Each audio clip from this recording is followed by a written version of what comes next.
This video is for a selected few. It is for those who are just leaving secondary school or who are currently in SS3, but they are planning to pick a science career after secondary school, especially the engineering, medicine, or medical courses and pure sciences. There is what is called hypervalency. You were not told about this by your chemistry teacher, and I am here to explain it.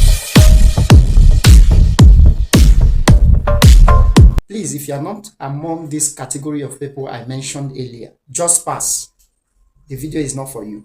Now, in the secondary school, there is what is called octet rule in chemistry.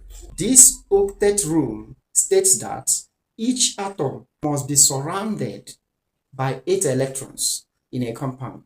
But if you look at the periodic table very well, you understand that octet rule don't cast 8, but you did not notice it. Meanwhile, the octet rule no longer makes sense beyond period 2 of the periodic table. Once you pass period 2, those elements, the atoms, begin to misbehave. Now, let's draw the structure of ammonia. You can see that the central atom, nitrogen, we are not concentrating on the atoms that are not central, right? The central atom, nitrogen, has 8 electrons. A lone pair, that is 2 electrons. 1 bond, 2 electrons. And we have 3 bonds, that is 6 plus these 2. We have 8 electrons. Octet rule obeyed. Now let's look at another compound, hydrogen chloride. Chlorine has 3 lone pairs of electrons with a bond connected to hydrogen. You can see that chlorine has acquired 8 electrons. Octet rule obeyed. Now, who told phosphorus to have 10 electrons in phosphorus pentachloride? 5 valence electrons surrounding phosphorus times 2 electrons in each bond. And that is 10 electrons. Octet rule not obeyed.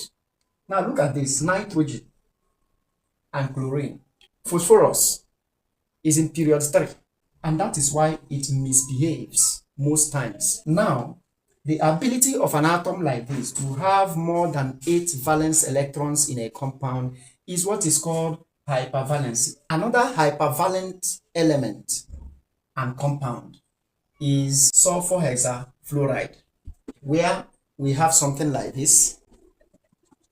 Who told sulfur to have 12 electrons surrounding it? This is hypervalency. And this proves that octet rule is not a universal rule. It is not even a law.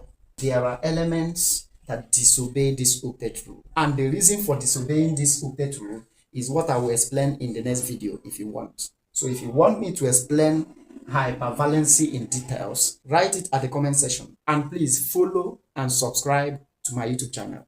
Bye.